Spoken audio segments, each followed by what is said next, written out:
고린도후서 12장. 무익하나마 내가 부득불 자랑하노니 주의 환상과 계시를 말하리라.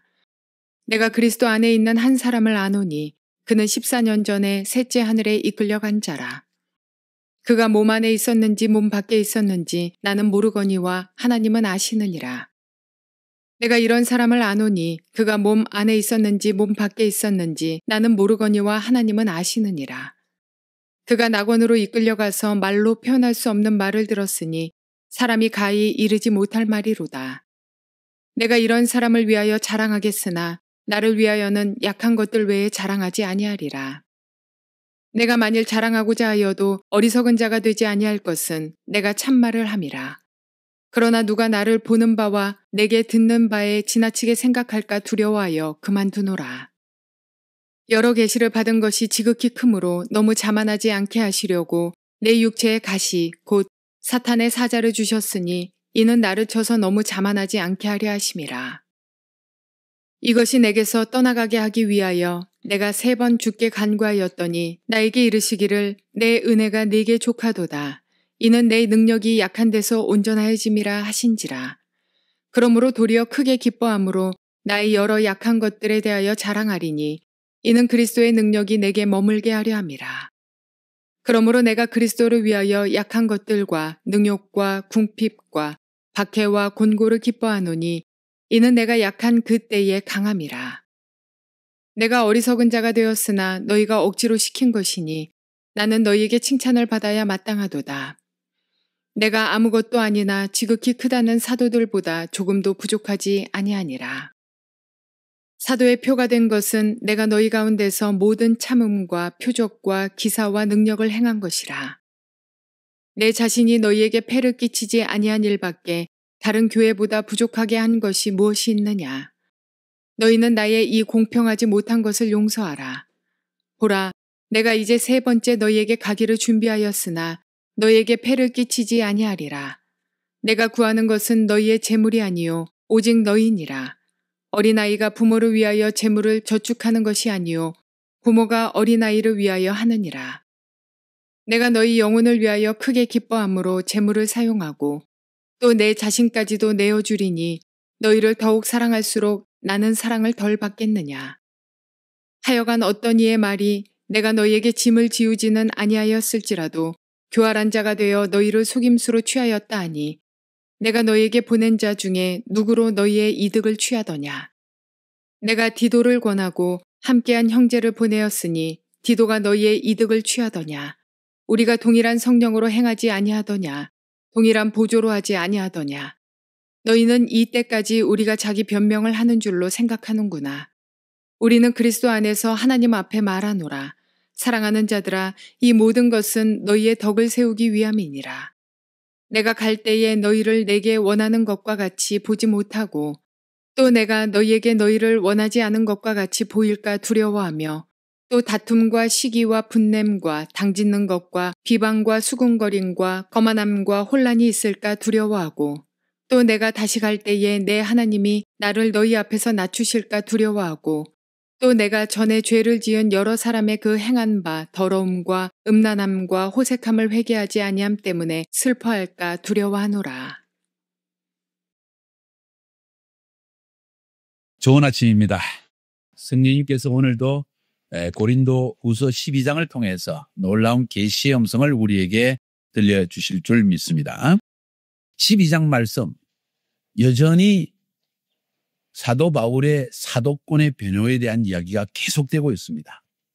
얼마나 고린도 교회의 영적 질서가 흔들려 있었으면 사도 바울이 이 방면 저 방면 여러 가지 방면으로 지금 영적 질서를 세우기 위해서 애를 쓰는 모습을 볼 수 있습니다. 그러면서도 또 한 가지 더 사도 바울이 사도권의 변호를 하는 데에서 볼 수 있는 것은 그가 어떤 논리를 따라서 혹은 자기의 권세를 막 억압하는 방식으로가 아니라 마음을 여는 방식으로 이야기를 나누고 있다는 거예요. 다시 말해서 그 심정에 있는 것을 토로하면서 이 고린도 사람들아, 정말 부모의 심정으로 안타까운 마음으로 어떻게 하면 그들의 마음이 주님 앞으로 돌아오게 할 수 있을까? 어떻게 하면 그들이 영적 질서를 바로 가지고 겸손한 마음으로 돌아올 수 있을까 하는 그 간절한 열망 속에서 이 이야기들을 계속 펼쳐나가고 있다는 큰 그림을 우리가 가지고 있는 것이 굉장히 중요합니다. 글로서는 우리가 그 저자의 마음을 다 표현하는 것이 쉽지 않지만 그 글을 깊이 읽어보고 묵상해 나갈 때 왜 이런 글을 썼을까 하는 것을 생각해 볼 때 우리는 그 저자의 마음을 읽을 수 있어야만 합니다. 가정 안에서도 교회 안에서도 지도자나 부모님이나 누군가가 이야기를 할 때 우리는 그들의 말을 듣고 말로 반박하는 그러한 방식의 교제가 아니라 왜 저 말씀을 하실까 그 마음을 읽으려 하는 태도, 그게 사실은 그 사람의 마음을 이해할 수 있는 길이에요. 그걸 이해하지 못하면 잘못하면 오늘날 현대인들처럼 계산식으로 논리식으로 내 입장에서 인간적으로 생각하고 즉각적으로 반응하다가 우리는 영적인 삶에서 실패하게 되는 거예요. 그래서 꼭 우리가 어떤 사람과 대화를 할 때 어떤 사람과 교제를 가질 때 그 마음을 읽으려고 노력을 하고 또 우리 자신도 스스로 내 마음을 있는 그대로 솔직히 표현하는 그러한 습관을 길러내야 됩니다. 그래야만 부부 생활도 성공할 수가 있고 교회 생활 가운데에서도 진정한 교제가 이루어질 수가 있다는 거예요. 바른 영적 분위기가 형성될 수 있다는 거예요. 가르침도 마음에서 나와야 하고 말도 마음에서, 표정도 마음에서 나와야만이 진정한 가르침에 효과가 있다고 저는 그렇게 생각합니다. 고린도서 12장에 보면 드디어 사도 바울이 이제 또 독특한 이야기까지 끄집어내면서 하나님의 사도권을 바로 세우려고 영적 질서를 바로 세우려고 노력하는 것을 볼 수 있습니다. 저는 12장을 그냥 세세하게 한 구분을 해봤어요. 1절부터 6절까지 사도 바울이 보았던 환상과 계시에 대한 이야기를 하고 있습니다. 너무 나의 체험적 간증만을 이야기하는 것은 신앙에 잘못하면 위험할 수가 있습니다. 성경에서 벗어난 인간적인 체험을 너무 말하기 때문입니다. 그렇다고 체험과 개인적인 간증이 없는 신앙은 또 굉장히 위험합니다. 인간적 논리만 자꾸 드러나기 때문입니다. 종교화되어지기 때문입니다. 습관화되어지고 형식화되어지기 때문이에요. 사도 바울은 여기에서 굉장한 영적 체험을 한 이야기를 고린도 교인들에게 이야기하고 있습니다. 왜 이야기할까요? 사도권을 위해서입니다. 너희들이 이러한 체험을 가졌느냐? 너희들이 이런 계시를 본 적이 있느냐? 나는 이런 사람을 알고 있는데 아마도 자기가 본 계시와 환상을 이야기할 때 너무 자기를 자랑하지 않기 위해서 또 이런 세계가 진정한 있다는 것을 말하기 위해서 아마 고린도 교인들에게 바울은 자기라고 말하지 않고 어떤 사람이 셋째 하늘에 올라간 이야기를 그것을 헬라어 말로 할 때 나중에 나군에 이끌려가서 파라다이스라는 말 그대로 쓰고 있습니다. 자, 파라다이스가 어딘가 셋째 하늘이 어딘가 성경은 거기에 대해서 말하지 않습니다. 그냥 우리가 쉽게 이야기할 때 하나님이 계신 곳까지 이끌려가서 하나님과 직접 대면했구나 하는 정도로 아는 것으로 충분합니다. 너무 지나치게 첫째 하늘은 어디고 둘째 하늘은 어디고 셋째 하늘은 어디고 저는 그걸 별로 좋아하지는 않습니다. 추측해 볼 수는 있겠죠. 이렇다고 말할 수는 없어요. 왜? 성경 자체가 그것을 명확하게 말하지 있지 않기 때문에. 우리는 성경이 보여주는 범위 안에서 하나님은 우리가 이해할 수 있는 범위 안에서 말씀하시는 하나님입니다. 우리에게 필요한 것, 우리의 인식으로서 가능한 이야기를 통해서 하나님의 계시를 알려고 하시지 우리의 인간의 논리로서 이해할 수 없는 것까지 다 설명은 하지 않으신다는 거예요. 자, 아무튼 사도 바울은 이러한 엄청난 계시를 받았다는 것입니다. 우리 신앙생활에 있어서 이런 계시, 간접, 체험적인 것은 굉장히 중요합니다. 내가 하나님을 만났다는 체험이라고 볼 수 있습니다. 내가 하나님과 대면해 보았다. 내가 천국에 올라가 보았다. 참 중요한 체험입니다. 그러나 그것을 일반화해서는 안 된다는 것을 알 필요가 있습니다. 성경에 적혀진 범위를 벗어나서는 절대로 안 된다는 거예요. 그러나 그럼에도 불구하고 저는 이런 이야기를 하고 싶어요. 모든 사람이 나는 이런 체험을 가졌으면 좋겠다.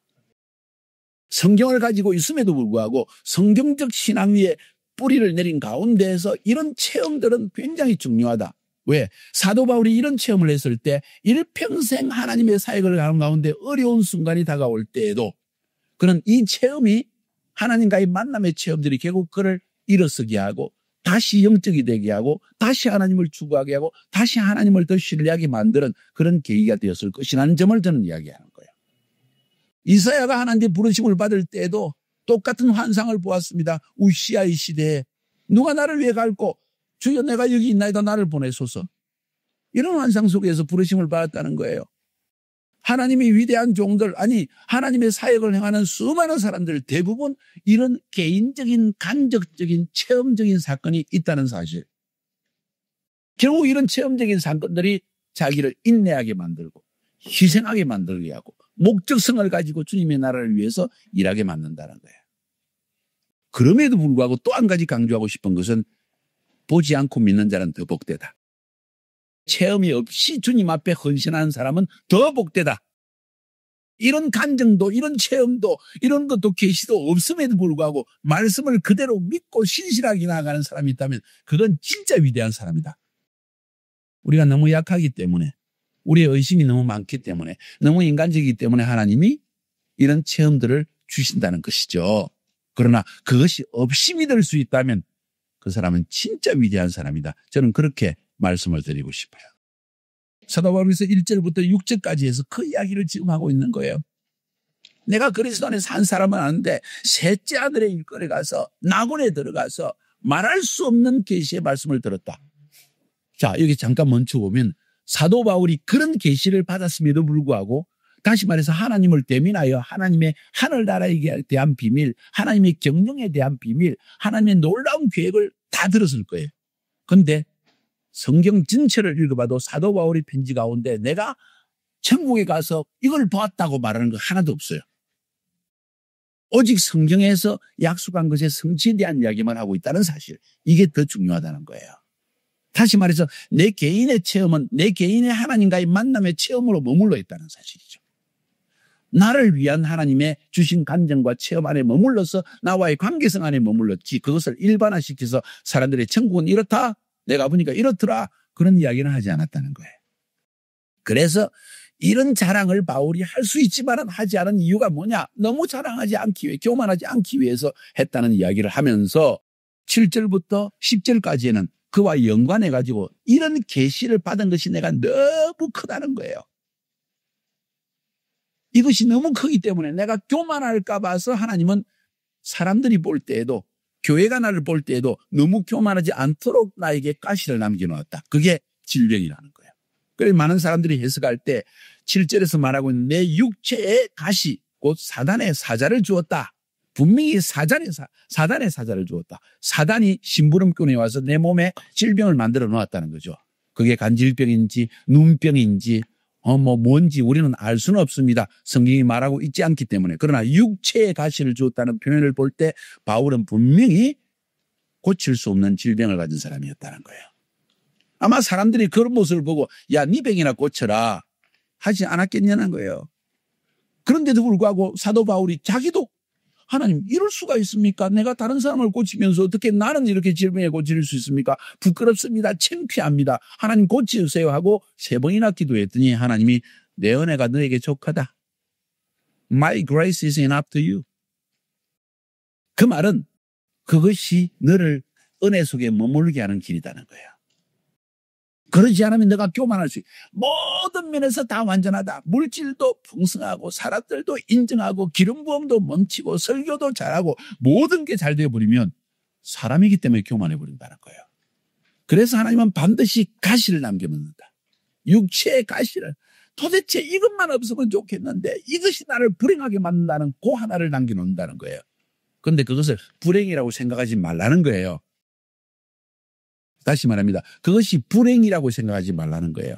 오히려 내가 하나님 안에 은혜 안에 머물러 있도록 하기 위해서 내가 계속 기도할 수밖에 없는 상황 속에 들어갈 수 있게 하기 위해서 내가 하나님만 의지할 수밖에 없는 사람이 되게 하기 위해서 하나님이 가시를 남겨놓은 것이다. 분명히 사단이 주는 가시이다. 그러나 하나님이 허락하신 것이다. 이런 표현이죠. 하나님이 허락한 가시. 각 사람에게 사단이 주는 가시가 있습니다. 하나님이 허락하신 가시가 있습니다. 그걸 다른 말로 표현하면 십자가가 있다는 거예요. 남들은 지지 않는 나만 지는 십자가가 있다는 거예요. 감수해야 됩니다. 주님, 십자가가 무겁습니다. 그러나 은혜가 은혜되게 하기 위해서, 나를 너무 교만하지 않게 하기 위해서 하나님이 주신 십자가로 생각하겠습니다. 이런 태도가 굉장히 중요하다는 거예요. 오늘 바울도 그런 이야기 하잖아요. 나에게 이러기를 내 은혜가 네게 족하다.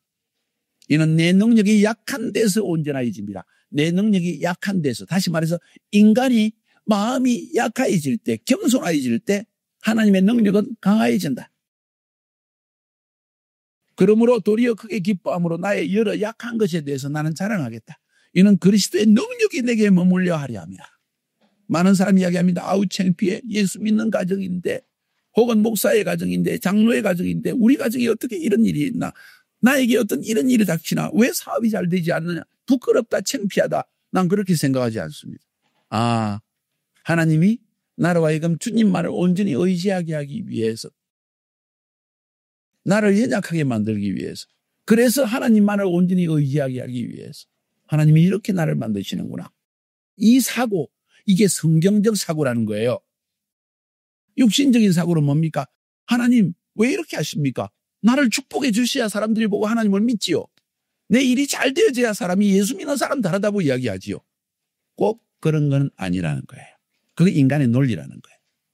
여기서 말하는 하나님의 논리는 오히려 한 개개인을 알고 있는 하나님께서 각 사람에게 육체의 가시를 심어놓아서 그것이 나를 하여금 겸손케 만드는 것이고, 그 겸손함이 나를 오히려 하나님 안에서 강하게 만드는 길이다. 이런 하나님의 논리를 말하고 있다는 거예요. 여기서 깨달은 사도 바울의 영적 원리, 내가 약한 그때에 강함이라. 내가 약한 그때에 강함이라. 내가 연약하여 주님을 의지할 때 그때 나는 강한 사람이라. 이 표현이라는 거예요. 11절, 12절, 13절에서 사도의 표라는 말을 씁니다.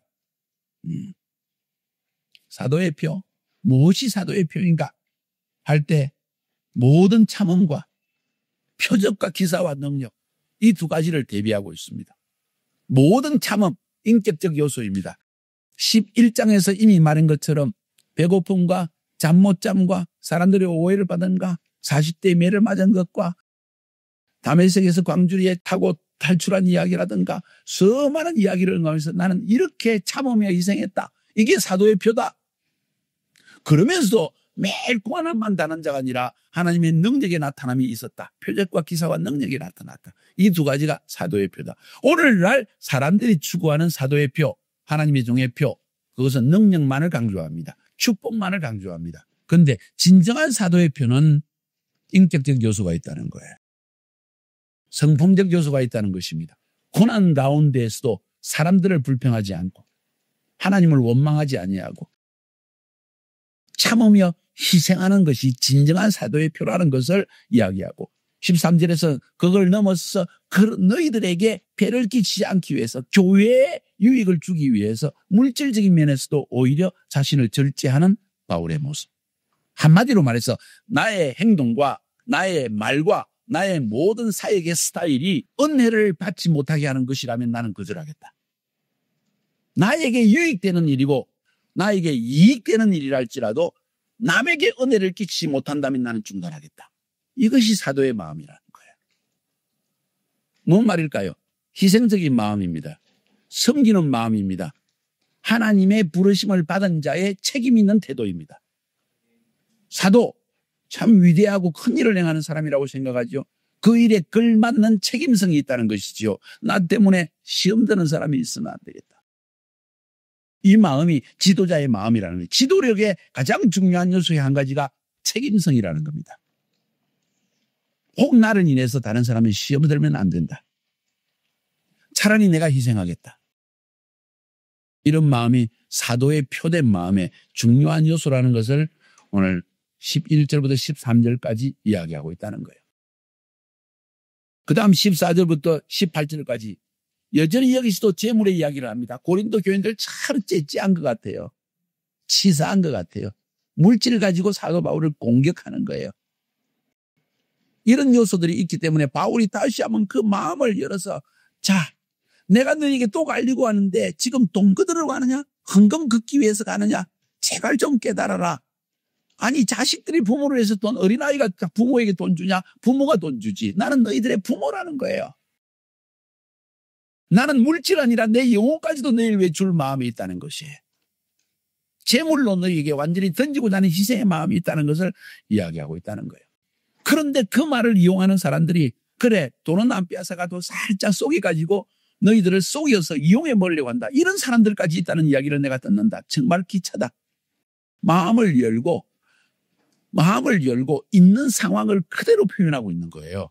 그냥 숨기고 아이 그래 좋은 게 좋지 뭐 이런 말도 언급하지 않고 넘어갈 수 있는 상황임에도 불구하고 바울은 이 이야기를 그대로 드러냅니다. 좋은 것이 좋다는 식으로 넘어가서는 안 된다. 거기는 절대로 멘토링이 일어날 수 없다. 그렇다고 꼬치꼬치 따져가지고 괴롭혀하는 것도 문제죠. 그렇게 하라는 건 아니에요. 그러나 문제가 분명히 반복되고 있는데도 불구하고 그것을 놔두는 것은 그 사람을 죄짓게 넘겨주는 것이다. 반복되는 어떤 잘못된 허물을 볼 때, 습관을 볼 때, 잘못된 라이프 스타일을 볼 때 우리는 그것을 꼭 지적해 줄 필요가 있다. 바로잡을 필요가 있다. 바울은 있는 그들의 모습을 딱 보고 있는 그대로 모습을 숨김없이 은근히 말하지 않고 사실을 직시하게 이야기하고 있는 표현을 나는 여기서 볼 수 있다는 거예요. 자기 변명도 합니다. 내 디도를 보냈는데 디도가 너희들이 이익을 취했느냐? 디도와 함께 다른 형제를 보냈는데 한번 이익을 취했으면 한번 이야기를 해봐라. 증명해 보아라. 좋다. 한번 열어놓고 이야기를 해보자. 명확하게 문제를 해결하려는 바울의 태도. 중요합니다. 왜 중요합니까? 나 죄 없어 하는 것을 증명하기 위해서 중요합니까? 아니 그게 아니에요. 그런 헛된 소문들 때문에 넘어지는 초신자들이 많기 때문이라는 거예요. 연약한 성도들이 그런 소문 때문에 넘어지기 때문에 그걸 바로잡는 것이 필요하다는 거예요. 교회를 위한 마음이에요. 대개의 경우에 나만 오해 안 받으면 뭐 나만 오해받으면 되지 뭐 좋은 게 좋지 뭐 하는 태도를 지니는데 아니요. 전 그렇지 않다고 생각합니다. 여기서 많은 그 관점의 차이가 있지만은 나는 그것이 중요하다는 것을 지적하고 싶어요. 꼭 잘못된 일들이 교회 전체의 영적 분위기를 흐려낼 때는 두세 정인을 데려서 이야기를 하라고 성경은 이야기하는 거예요. 두세 정인을 데려서 확실하게 일마다 모든 것을 바로잡아라. 왜? 사단이 교회를 시험 속에 빠뜨리지 않게 하기 위해서입니다. 이렇게 중요한 목회론에 대한 관점을 볼 수가 있습니다. 그 다음 19절부터 21절까지 사도 바울이 고린도 교회를 다시 방문했을 때 이런 일이 있을까 두렵다. 다른 한마디로 표현하면 사단이 이기게 될까 봐 난 두렵다. 여전히 너희 가운데 오늘 여기 말하는 저는 시기, 다툼, 분냄, 당지는가, 비방과 수군거림과 거만함과 혼란이 있을까 두렵고 여전히 더러움과 음란함과 호색함과 회개하지 않는 마음이 남아있을까 두렵다. 뭔 이야기일까요? 너희들 내 마음의 중심을 좀 알아라. 안타까움이 있다. 너희들이 주님 앞에 깨끗한 심령으로 다시 돌아오지 않을까. 그것이 나의 두려움이다. 하는 바울의 마음을 지금 토로하고 있다는 거예요. 12장 전체를 통해서 사도 바울은 다시 한번 사도권을 변호하지만 그 변호의 목적은 무엇일까요? 영적 질서를 세우기 위한 것입니다. 자기 개인적인 계시와 간증의 이야기까지 합니다. 왜 그렇게 이야기할까요? 하나님의 영적 질서를 바로 세우기 위한 것입니다. 물질에 대한 이야기를 역정을 내는 식으로까지 이야기를 합니다. 내가 너희들 돈을 갈취했느냐? 디도가 갈취했느냐? 같이 간 형제가 갈취했느냐? 그 이야기를 또 꺼냅니다. 왜 이해할까요? 교회 안에 연약한 자가 그 소문을 듣고 잘못된 거짓말을 듣고 또 넘어질까 봐 하는 그 간절한 마음 속에서 바울은 지금 이 고린도 교회의 문제를 해결하려고 하였다는 거예요. 우리의 심령이 하나님 앞에 간절함과 진실함 속에 머물러 있는 한 하나님의 교회를 바로잡을 수 있다고 저는 생각합니다. 이 12장을 통해서 또 하나님이 주시는 교훈을 여러분들이 마음속에 깊이 새길 수 있기를 주님의 이름으로 축복합니다.